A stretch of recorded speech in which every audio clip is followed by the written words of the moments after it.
आज का टॉप 9 क्या है, जरूर देखें आप।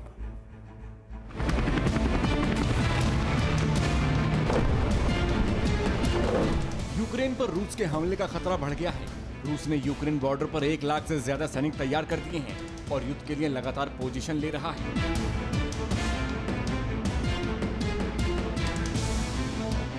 युद्ध को करीब आते आहट को देखकर अमेरिका समेत पूरी दुनिया में हड़कंप मचा हुआ है। अमेरिका ने अपने 4 महाविनाशक B-52 बॉम्बर ब्रिटेन में तैनात कर दिए हैं।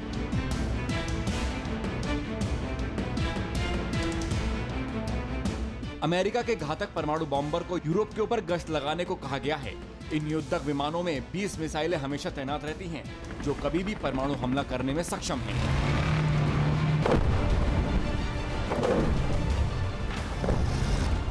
अमेरिकी राष्ट्रपति जो बाइडेन ने यूक्रेन के राष्ट्रपति को पूरी मदद देने का वायदा करने के बाद से ही हथियारों का जखीरा भेजना शुरू कर दिया है।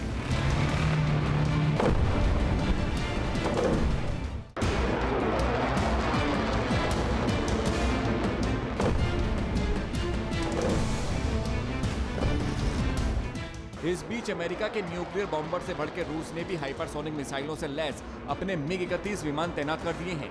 रूस के MiG-31 कालिनग्राड शहर में तैनात हैं। बाल्टिक सागर, पोलैंड और लिथुआनिया इस शहर के करीब हैं। रूस ने नाटो सेना को सबक सिखाने के लिए किंजल हाइपरसोनिक मिसाइलें तैनात की हैं, जो किसी भी नाटो देश के पास नहीं है। ये आवाज से 10 गुना तेज स्पीड से उड़ान भर सकती है और न्यूक्लियर बम गिरा सकती है।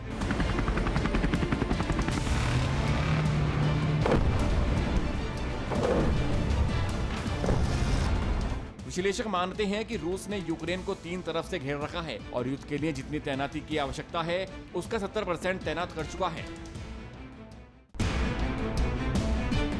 फिलहाल रूस के सख्त तेवर देखते हुए पूरी दुनिया में हड़कंप मचा हुआ है। अगर यूक्रेन के लिए युद्ध हुआ तो इसका सबसे ज्यादा असर बाल्टिक देशों पर पड़ेगा। यही वजह है कि बाल्टिक देशों ने रूस से आज बढ़ते तनाव को लेकर मीटिंग की मांग की थी, लेकिन लिथुआनिया, लातविया और एस्टोनिया को झटका देते हुए रूस ने उनके साथ मीटिंग में आने से इनकार कर दिया है। इस बीच G7 देशों के वित्त मंत्रियों ने भी रूस को चेतावनी जारी की है और कहा है कि अगर वो यूक्रेन पर आक्रमण करता है तो उसे इसके गंभीर परिणाम भुगतने होंगे, जिनमें आर्थिक प्रतिबंध तक शामिल है। G7 देशों में Canada, France, Germany, Italy, Japan, Britain और अमेरिका शामिल है। रूस और यूक्रेन के बीच जारी तनाव का भारत पर भी असर पड़ने वाला है। इस टेंशन के चलते क्रूड ऑयल प्राइस 8 साल के उच्चतम स्तर पर पहुंच गई है और $96 प्रति बैरल के स्तर को छू लिया है। कच्चे तेल में तेजी की वजह से आज भारतीय शेयर बाजार क्रैश कर गया और सेंसेक्स में 1700 अंक से ज्यादा की गिरावट दर्ज की गई। आज सेंसेक्स 3% की गिरावट यानी 1747 अंक फिसलकर 56,405 के स्तर पर बंद हुआ। निफ्टी 532 अंकों की गिरावट के साथ 16,842 के स्तर पर बंद हुआ। आज की गिरावट के बाद BSE लिस्टेड कंपनियों का टोटल मार्केट कैप घटकर 255.34 लाख करोड़ रुपए पर पहुंच गया है, जो पिछले सप्ताह में 263.89 लाख करोड़ रुपए था। आज की गिरावट में निवेशकों के 8.53 लाख करोड़ रुपए डूब गए। हिजाब के विवाद को लेकर आज कर्नाटक हाईकोर्ट में एक बार फिर सुनवाई हुई। 3 जजों की बेंच ने आज इस मामले में वकीलों से पब्लिक ऑर्डर पर सवाल पूछा। इस दौरान वरिष्ठ अधिवक्ता कामत ने हाईकोर्ट को बताया है कि हेड स्कार्फ अनुच्छेद 25 में संरक्षित नहीं है। कोर्ट ने कहा है कि हम सिर्फ यह समझने की कोशिश कर रहे हैं कि क्या सरकार ने अपने सरकारी आदेशों से अनुच्छेद 25 को रद्द कर दिया है। कोर्ट ने मीडिया से भी जिम्मेदारी दिखाने का आग्रह किया। इस मामले में कल भी सुनवाई जारी रहेगी। इस बीच उडुपी में लागू धारा 144 के बीच आज से स्कूल भी खुल गए हैं, लेकिन कोर्ट की रोक के बावजूद कई जगहों पर छात्राएं बुर्के में स्कूल जाती दिखी।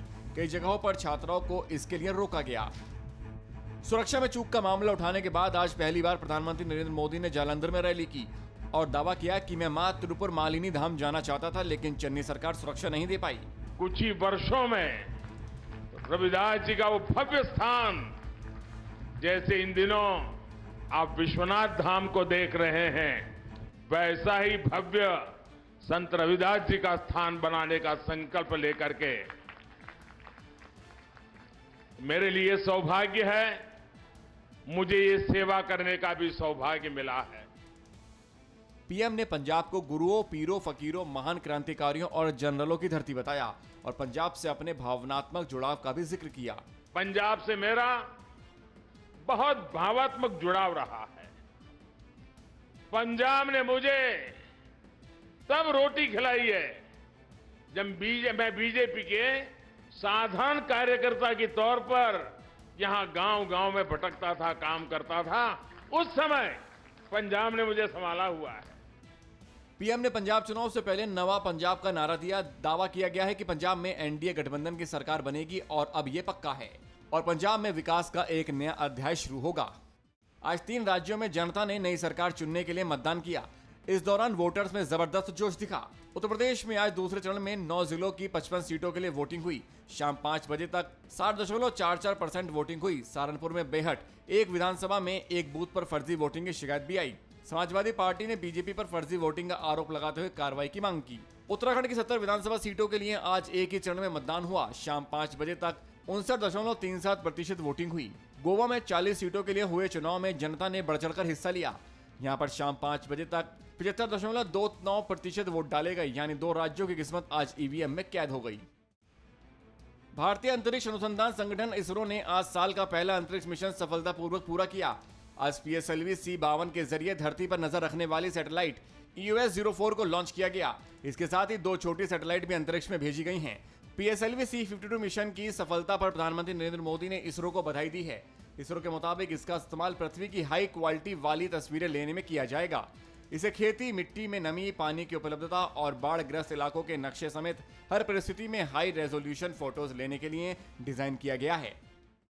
एयर एशिया के उड़ते विमान में सांप दिखने से हड़कंप मच गया। बताया जाता है कि एयर इंडिया की फ्लाइट नंबर AK-5748 कुआलालंपुर से तवाऊ के लिए उड़ान भर रही थी। जब विमान हवा में था तभी लोगों को विमान की छत से सटे लगेज बी के पास सांप नजर आया। इसके बाद फ्लाइट में अफरा तफरी मच गई। घटना की जानकारी पायलट को दी गई, जिसके बाद प्लेन की इमरजेंसी लैंडिंग कराई गई।